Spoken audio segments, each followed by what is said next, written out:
வெண்ணிலா பயங்கரமா கத்திட்டு இருக்காங்க. "இங்க பாருங்க, உங்க பேச்செல்லாம் என்னால கேட்கவே முடியாது. எதுக்காக நீங்க கல்யாணம் பண்ணீங்க? என்ன லவ் பண்ணிட்டு இன்னொரு பொண்ண கல்யாணம் பண்ணணும்னு உங்களுக்கு எப்படி தோணுச்சு?" அப்படின்னு சொல்லிட்டு அப்படியே வெண்ணிலா கத்துறாங்க.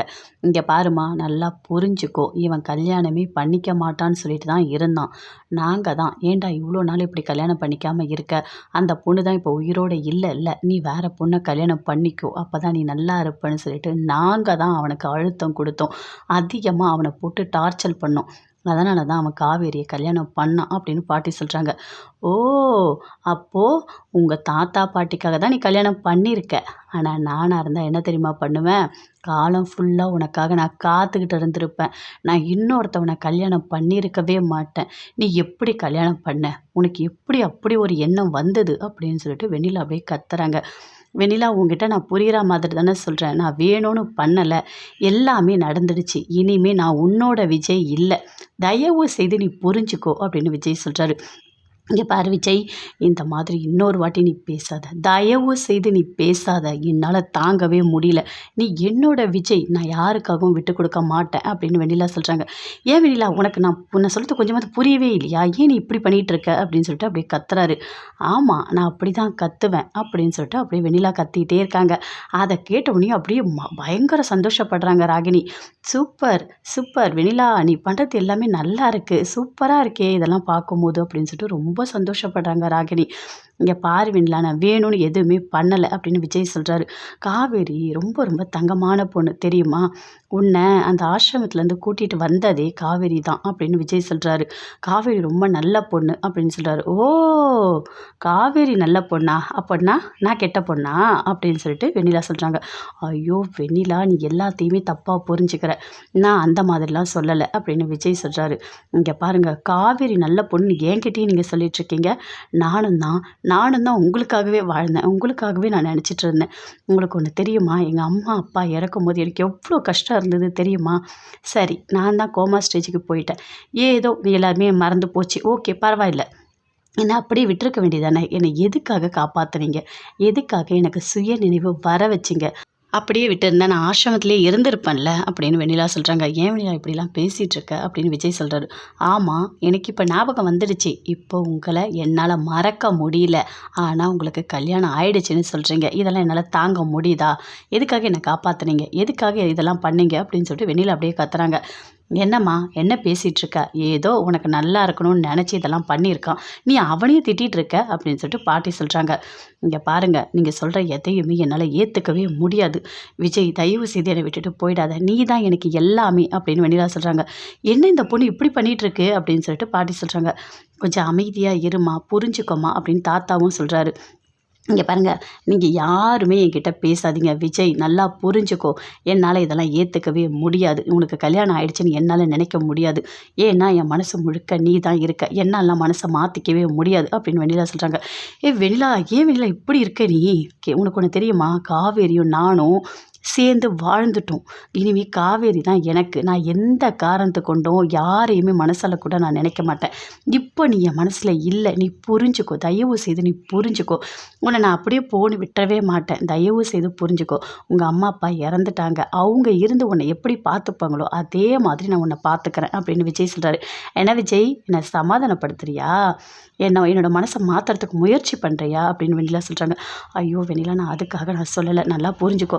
காவேரி வந்து அங்கே கோயிலில் வெயிட் பண்ணிட்டு இருக்கா. இப்போ நான் போய் ஆகணும். தயவு செய்து நான் போகிறேன். போயிட்டு வந்துடுறேன். அதுக்கப்புறம் நீ என்ன கேள்வி கேட்டாலும் நான் சொல்கிறேன். என்னை புரிஞ்சுக்கோ." அப்படின்னு விஜய் சொல்றாரு. "ஓ! நீ காவேரி பார்க்க போறியா? அப்போ நான் இங்கே பைத்தியக்காரி மாதிரி கத்திட்டு இருக்கேன். என்னை விட உனக்கு காவேரி தான் முக்கியமா?" அப்படின்னு சொல்லிட்டு வெண்ணிலா அப்படியே கத்துறாங்க. பயங்கரமாக கத்துறாங்க. அவன் தான் சொல்கிறாளம்மா, வந்து பேசுகிறான்." அப்படின்னு சொல்லிட்டு இப்போ தாத்தாவும் சொல்கிறாரு. "நீங்கள் யாரும் பேசாதீங்க. நீங்கள் எல்லாருமே விஜய்க்கு தானே சப்போர்ட் பண்ணுறீங்க. நீங்கள்லாம் பேசாதீங்க. தயவு செய்து நீங்கள் பேசாதீங்க." அப்படின்னு சொல்லிட்டு வெண்ணிலா அப்படியே கத்துறாங்க. கத்திட்டு அப்படியே ஓடுறாங்க குடுகுடுன்னு. அப்படியே ஓடி போயிட்டு ரூமில் அப்படியே லாக் பண்ணிக்கிறாங்க. எல்லாருமே பின்னாடி போகிறாங்க. தாத்தா, பாட்டி, ராகினி எல்லாருமே போயிட்டு அந்த டோர் அப்படியே தட்டுறாங்க. "வெண்ணிலா, வெளியே வா, வெளியே வா, வெளியே வான்னு" சொல்லிட்டு டோரை தட்டுறாங்க. ஆனால் வெண்ணிலா கதவை திறக்கவே இல்லை. "என்னப்பா இந்த பொண்ணு இப்படிலாம் பண்ணியிருக்கு? ஐயோ கடவுளே, எனக்கு பயமாக இருக்குது." அப்படின்னு சொல்லிட்டு தாத்தா, பாட்டி எல்லாருமே அப்படியே பதறாங்க. அப்படியே டோர் அப்படி தட்டிட்டே தேடிட்டே இருக்காங்க. ஆனால் வெண்ணிலா ரூம்குள்ளே போயிட்டு சுற்றி சுற்றி அப்படியே தேடுறாங்க. என்ன இருக்குது ஏதாவது இருக்கா அப்படின்னு சொல்லிட்டு பார்த்தா மாத்திரை இருக்குது. அந்த டேப்லெட் அப்படியே எடுத்துக்கிறாங்க. எடுத்து அந்த பாட்டில் அப்படியே ஓப்பன் பண்ணுறாங்க. பக்கத்தில் தண்ணி எடுக்கிறாங்க. இந்த டேப்லெட்டெல்லாம் நம்ம போட்டு செத்து போயிடலாம், இதுக்கு மேலே நம்ம உயிரோடு இருக்கவே கூடாது அப்படின்னு சொல்லிட்டு அந்த டேப்லெட் எல்லாமே வாயில் கொட்டிக்கிறாங்க. கொட்டிக்கிட்டு அப்படி தண்ணி எடுக்கிறாங்க. இப்பா நீ கதவை உடப்பா, இதுக்கு மேலே அந்த பொண்ணு வெளியே வர மாதிரி தெரியல, ஏதாவது பண்ணிக்க போகுது, நீ கதவை உட அப்படின்னு தாத்தா சொல்கிறாரு. அப்படியே விஜய் போட்டு கதவை தட்டுன்னு உடைக்கிறாரு. ஆனால் உடைக்கவே முடியல. அப்படியே ஒரு வழியாக உடைச்சிட்டு அப்படி உள்ளே போகிறாரு. போயிட்டு என்ன வெண்ணிலா அது அப்படின்னு சொல்லிட்டு அந்த பாட்டில் அப்படியே எடுத்து பார்க்குறாரு. இங்கே பாரு, இந்த மாத்திரை எல்லாமே நான் வாயில் போட்டுட்டேன், நான் சீக்கிரமாக செத்துருவேன் விஜய், நான் செத்துருவேன், நான் உயிரோடு இருக்க மாட்டேன், நீ நல்லா இரு, உன்னோட காவேரியோட சேர்ந்து நீ நல்லா இரு, நான் எதுக்காக உயிரோடு இருக்கணும், நீ தான் என்ன வேணாம்னு சொல்லிட்டல்ல, நான் இனிமேல் உயிரோடு இருக்கணும் அவசியமே இல்லை அப்படின்னு சொல்கிறாங்க. ஐயோ வெண்ணிலா என்ன பண்ணுறப்பா அப்படின்னு சொல்லிட்டு அப்படியே கையை பிடிச்சி எடுத்துகிட்டு போகிறாரு. எடுத்துகிட்டு போயிட்டு அந்த வாஷ் மிஷின் துப்பு எல்லாத்தையும் துப்பு அப்படின்னு சொல்லிட்டு அப்படி தலையில 2 தட்டு தட்டுறாரு. அப்படியே துப்புறாங்க. ஆனால் டேப்லெட்லாம் வெளியே வரவே இல்லை. அப்படியே தண்ணியை கொடுக்குறாரு. கொடுத்துட்டோடனே அப்படியே ஒரு மாதிரி பண்ணுறாங்க வெண்ணிலா. என்ன இவளுக்கு ஒரு மாதிரி இருக்குது, இங்கே பாருங்கள் தாத்தா, அவள் வந்து அந்த டேப்லெட் எல்லாமே வாமிட் எடுத்தாலும் எனக்கு சரியாக தெரியல, நான் போய்ட்டு ஹாஸ்பிட்டல் போயிட்டு வந்துடுறேன் அப்படின்னு விஜய் சொல்கிறாரு. போப்பா போ, ஃபஸ்ட்டு அது அந்த வேலையை செய், போ ஹாஸ்பிட்டல் கூட்டிகிட்டு போ அப்படின்னு சொல்லிட்டு தாத்தா பாட்டி எல்லாருமே சொல்கிறாங்க. அப்படியே வா வெண்ணிலா வா ஹாஸ்பிட்டலுக்கு வா அப்படின்னு சொல்லிட்டு வாயில் தண்ணியை ஊற்றுறாரு. ஊற்றிட்டு நான் குடிக்க மாட்டேன்னு சொல்கிறாங்க. இங்கே பாரு வெண்ணிலா, புரிஞ்சுக்கோ, தயவு செய்து குடி அப்படின்னு சொல்லிட்டு குடிக்க வைக்கிறாரு. வா நம்ம போய் ஹாஸ்பிட்டல் போயிட்டு என்னன்னு பார்த்துலாம் வா அப்படின்னு சொல்லிட்டு அப்படியே கூப்பிடுறாரு. இல்லை நான் வரமாட்டேன் அப்படின்னு அடம் பிடிக்கிறாங்க. வெண்ணிலா அடம் பிடிக்காத, தயவு செய்து அடம் பிடிக்காத, வா வெண்ணிலா அப்படின்னு சொல்லிட்டு அப்படி கையை பிடிச்சி எடுத்துகிட்டு போகிறாரு. எடுத்துகிட்டு போயிட்டு காரில் உட்கார வைக்கிறாரு. வா அப்படின்னு சொல்லிட்டு அப்படியே கூட்டிகிட்டு போகிறாரு. போகும்போது அப்படியே வெண்ணிலா பேசுகிறாங்க. ஏன் விஜய் இப்படி மாறிட்ட, எதுக்காக நீ இப்படி மாறிட்ட, எப்படி உன்னால் இப்படி மாற முடிஞ்சுது, நீ தான் என் மனசு முழுக்க இருக்க, நீ இல்லாத வாழ்க்கை எனக்கு வேண்டாம் விஜய், எனக்கு இந்த வாழ்க்கை வேண்டாம், தயவு செய்து என்னை விட்டுரு, நான் அப்படியே செத்து போயிடுறேன் அப்படின்னு வெண்ணிலா சொல்கிறாங்க. ஏய் உனக்கு அறிவு இருக்கா இல்லையா, கொஞ்சம் அது யோசிக்கிறியா அப்படின்னு சொல்லிட்டு பயங்கரமாக திட்டுறாரு. அப்படியே டோரை ஓப்பன் பண்ணி அப்படியே வெளியே குதிக்க போகிறாங்க. அப்படியே எட்டி வெண்ணிலாவை பிடிக்கிறாரு. போகாத அப்படின்னு சொல்லிட்டு சீட்டு பெல்ட்டை போட்டு விடுறாரு. அப்படியே லாக் பண்ணி விடுறாரு. இங்கே பாரு, ஹாஸ்பிட்டல் போகிற வரைக்கும் அமைதியாக வரணும், ஏதாவது நீ பண்ண உனக்கு என்ன பண்ணுவேன்னு எனக்கு தெரியாது அப்படின்னு சொல்லிட்டு விஜய் அப்படியே கத்துறாரு. என்ன விஜய் இப்படி கோவப்படுற, நீ இப்படி கோவப்படுவேன்னு நான் பார்த்ததே இல்லையே விஜய், எதுக்கு விஜய் என் மேலே இப்படி கோவப்படுற அப்படின்னு வெண்ணிலா கேட்குறாங்க. ஆமாம் பின்ன நீ பண்ணுறதா சரியாக இருக்கா, நான் தான் உனக்கு அப்படியே ஒரு குழந்தைக்கு சொல்கிற மாதிரி எடுத்து சொல்கிறேன்ல, கொஞ்சமாவது நீ புரிஞ்சுக்கிறியா, குதிக்கிறேன்னு சொல்கிற, எதுக்காக நீ இப்படிலாம் பண்ணிகிட்டு இருக்க, கொஞ்சம் கூட அறிவே கிடையாதா அப்படின்னு விஜய் சொல்கிறாரு. விஜய் இவ்வளோ கோவப்படாத விஜய், நான் தாங்க மாட்டேன் விஜய், உன்னோட அன்பை மட்டும்தான் நான் பார்த்துருக்கேன், உன்னோட கோவத்தை நான் பார்த்ததில்லை விஜய், தயவு செய்து என்னை புரிஞ்சுக்கோ அப்படின்னு வெண்ணிலா சொல்கிறாங்க. ஆமாம் உன்னை புரிஞ்சுக்க சொல்கிறியே, நீ என்னை புரிஞ்சுக்கிறியா, என்னை லவ் பண்ணியிருக்கல, எனக்கு கல்யாணம் ஆயிடுச்சுன்னு நான் சொல்கிறேனே, அதை உன்னால் ஏற்றுக்க முடியுதா, எதுக்காக நீ இப்படி பண்ணிகிட்ருக்க அப்படின்னு விஜய் சொல்கிறாரு. இங்கே பாரு விஜய், நீ கல்யாணம் பண்ணதை என்னால் ஏற்றுக்க முடியல விஜய், நீ என்னோட விஜய், நான் எதுக்காக யாருக்காவது விட்டு கொடுக்கணும், நான் விட்டு கொடுக்க முடியாது அப்படின்னு சொல்லிட்டு வெண்ணிலா கத்துறாங்க. நீ கொஞ்சம் கூட நான் சொல்கிறத கொஞ்சம் கூட புரிஞ்சிக்கவே மாட்டேன் அப்படின்னு சொல்லிட்டு அப்படியே வண்டி ஓட்டிகிட்டே வராரு. ஓட்டும் போது யோசிக்கிறாரு, எப்படியாவது போயிட்டு இது எல்லாத்தையும் காவேரி கிட்ட சொல்லிடலாமா வேண்டாமா அப்படின்னு சொல்லிட்டு அப்படி யோசிச்சுட்டே வராரு.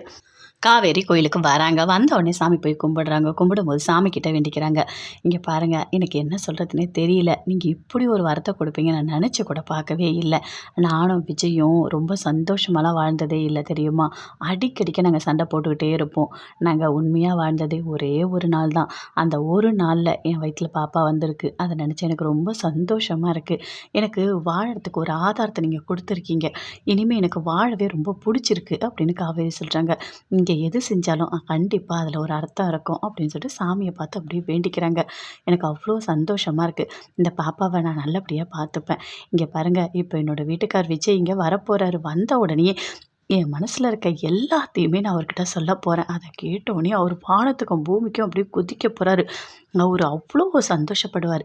அது மட்டும் இல்லை கடவுளே, நான் இப்போ அவர் கூட சேர்ந்து அப்படியே வீட்டுக்கே போயிடுவேன், அவ்வளோ சந்தோஷமாக இருக்கேன், எப்போ என் வீட்டுக்கார் வருவார் நான் எதிர்பார்த்துட்ருக்கேன் அப்படின்னு காவேரி சொல்கிறாங்க. சாமிக்கிட்ட அப்படியே தானாகவே பேசிக்கிட்டே இருக்காங்க. எனக்கு இப்படி ஒரு வரத்தை கொடுத்ததுக்கு ரொம்ப ரொம்ப நன்றி அப்படின்னு சொல்கிறாங்க. சொல்லிட்டு அப்படியே வெயிட் பண்ணியே பார்க்குறாங்க. சுற்றி பார்க்குறாங்க. என்ன இது விஜய் இவ்வளோ நேரம் ஆகுது வரவே இல்லையே, நம்ம இந்த டைமுக்கு தானே வர சொன்னோம் அப்படின்னு சொல்லிட்டு அப்படியே ரொம்ப நேரமாக வெயிட் பண்ணுறாங்க. அப்போ தெரிஞ்சவங்க ஒருத்தவங்க வராங்க. என்னம்மா இங்கே வந்திருக்கியா, சாமி கும்பிட்டு வந்திருக்கியா அப்படின்னு கேட்குறாங்க. ஆமாக்கா அப்படின்னு சொல்லிட்டு பேசுகிறாங்க. பேசிட்டோன்னே அங்கேருந்து அப்படியே அந்த அக்கா போகிறாங்க. ஐயோ ரொம்ப டைம் ஆகுது போல் இருக்குது, எல்லாரும் வராங்க போகிறாங்க, நான் இன்னும் விஜய் வரவே இல்லையே, என்ன இவ்வளோ நேரம் ஆகுது, ஏன் வரல, எப்பவுமே சொன்னால் உடனே வருவாரே, ஒன்றுமே புரியலையே, அட்லீஸ்ட் ஒரு ஃபோன் பண்ணியாவது சொல்லியிருக்கலாம்ல, என்னன்னு சொல்லிட்டு நான் இவ்வளோ நேரம் வெயிட் பண்ணிகிட்ருக்கேனே அப்படின்னு சொல்லிட்டு காவேரி விஜயை பற்றி அப்படி ரொம்ப ஃபீல் பண்ணுறாங்க. விஜய் உங்களுக்கு மட்டும் இந்த உண்மை தெரிஞ்சால் நீங்கள் எவ்வளோ சந்தோஷப்படுவீங்க தெரியுமா, நான் ஆட்டோவில் வரும்போது கூட அப்படியே கனவு கண்டேன், உங்ககிட்ட சொல்கிற மாதிரி நீங்கள் என்னை தூக்குற மாதிரி, அவ்வளோ ஹாப்பியாக நீங்கள் என்ஜாய் பண்ணது எல்லாமே இப்போ கூட எனக்கு ஞாபகம் இருக்குது, சீக்கிரமாக வாங்க விஜய், என் மனசில் இருக்க ஆசையை நான் சொல்லணும், நீ சீக்கிரமா வா விஜய் அப்படின்னு சொல்லிட்டு அப்படியே ரொம்ப எதிர்பார்ப்போட எதிர்பார்த்துட்ருக்காங்க. அப்படியே சுற்றி பார்க்குறாங்க. ஐயோ டைம் ஆகுதே, இதுக்கு மேலே நம்ம இங்கே இருந்தால் நல்லா இருக்காது, கண்டிப்பாக அம்மா நம்மளை திட்டுவாங்க, சரி நம்ம வீட்டுக்கு போகலாம் அப்படின்னு சொல்லிட்டு வெளியே வராங்க. வெளியே வரும்போது அப்படியே நின்றுட்டே இருக்காங்க. மயக்கம் வர மாதிரி இருக்குது. அப்படியே பார்க்குறாங்க. அப்படியே ஐயோ என்ன ஒரு மாதிரி இருக்குது அப்படின்னு சொல்லிட்டு அப்போ அந்த பக்கமாக நிவின் வராரு. காவேரியை பார்க்குறாரு. பார்த்தோடனே காவேரி அப்படின்னு சொல்லிட்டு இறங்கி ஓடி வராரு. காவேரி அப்படியே விழறா மாதிரி ஆக்குறாங்க. அப்படியே தாங்கி பிடிக்கிறாரு. என்ன காவேரி என்னாச்சு உனக்கு அப்படின்னு சொல்லிட்டு, இந்த தண்ணி குடி அப்படின்னு சொல்லிட்டு தண்ணி கொடுக்குறாரு. வாங்கி குடிக்கிறாங்க. என்ன காவேரி நீ மட்டும்தான் தனியாக கோயிலுக்கு வந்தியா அப்படின்னு நிவின் கேட்குறாரு. ஆமாம் நிவின் நான் மட்டும்தான் வந்தேன் அப்படின்னு காவேரி சொல்கிறாங்க. சரி வா அப்படின்னு சொல்லிட்டு கூட்டிகிட்டு போகிறாரு. ஒரு ரெஸ்டாரண்ட்டை கூட்டிகிட்டு போகிறாரு. கூட்டிகிட்டு போயிட்டு 2 பேருமே சேர்ந்து பேசிகிட்டு இருக்காங்க. இங்கே பாரு காவேரி, எதுக்காக நீ தனியாக வந்த, இப்படி கோவிலில் மயக்கம் போட்ட அளவுக்கு என்ன ஆச்சு, உனக்கு ஏதாவது ஹெல்த் ப்ராப்ளமா அப்படின்னு சொல்லிட்டு நிவின் கேட்குறாரு. அப்படியே காவேரி பார்க்குறாங்க. இல்லை இல்லை இல்லை எனக்கு அதெல்லாம் ஒன்றும் இல்லை, ரொம்ப ரொம்ப ரொம்ப ரொம்ப சந்தோஷமான விஷயந்தான் அப்படின்னு காவேரி சொல்கிறாங்க. என்ன காவேரி சொல்கிற, என்ன சொல்லு, எதுவாக இருந்தாலும் சொல்லு அப்படின்னு நிவின் கேட்குறாரு. அப்படியே காவேரி ஒரு மாதிரி ஃபீல் பண்ணுறாங்க. உங்களுக்கு ஒன்று தெரியுமா, நான் வந்து சொல்லு காவேரி என்ன அப்படின்னு சொல்லிட்டு நிவின் கேட்குறாரு. விஜய் அப்பாவாக போகிறாரு அப்படின்னு சொல்கிறாங்க. காவேரி அதை கேட்டோடனே சூப்பர், கங்க்ராச்சுலேஷன்ஸ் காவேரி சூப்பர் அப்படின்னு சொல்லிட்டு நிவின் சொல்கிறாரு. ஆனால் அவருக்கு இந்த விஷயம் எதுவுமே தெரியாது அப்படின்னு காவேரி சொல்கிறாங்க. என்ன காவேரி இப்படி பண்ணிகிட்ருக்க, அவர் தானே அப்பா, அவர்கிட்ட தானே ஃபஸ்ட்டு சொல்லணும், அவர் எவ்வளோ சந்தோஷப்படுவார் தெரியும்ல அப்படின்னு நிவின் சொல்கிறார். எனக்கும் தெரியும் நிவின், ஆனால் நான் எப்படி சொல்கிறது, இப்போது என்னால் சொல்ல முடியாது அப்படின்னு காவேரி சொல்கிறாங்க. எதுக்காக சொல்ல முடியாதுன்னு சொல்கிற அப்படின்னு நிவின் கேட்குறாரு. இல்லை இப்போ வந்து அங்கே வந்து வெண்ணிலாவோட இஷ்யூ போயிட்டுருக்கு, 2 பேரும் சேர்ந்து என்ன முடிவு எடுப்பாங்கன்னு எனக்கு தெரியல. வெண்ணிலாவை வேண்டான்னு சொல்லிட்டு வெண்ணிலாவுக்கு ஒரு நல்ல ஒரு வழி காமிச்சா ஓகே, அதுக்கப்புறம் கண்டிப்பாக நான் என்னோடய மனசில் இருக்க எல்லாத்தையுமே சொல்லிவிட்டு அவர் கூட நான் சேர்ந்து வாழ்வேன். அது வரைக்கும் என்னால் இந்த விஷயத்தை அவர் கூட ஷேர் பண்ண முடியாது அப்படின்னு காவேரி சொல்கிறாங்க.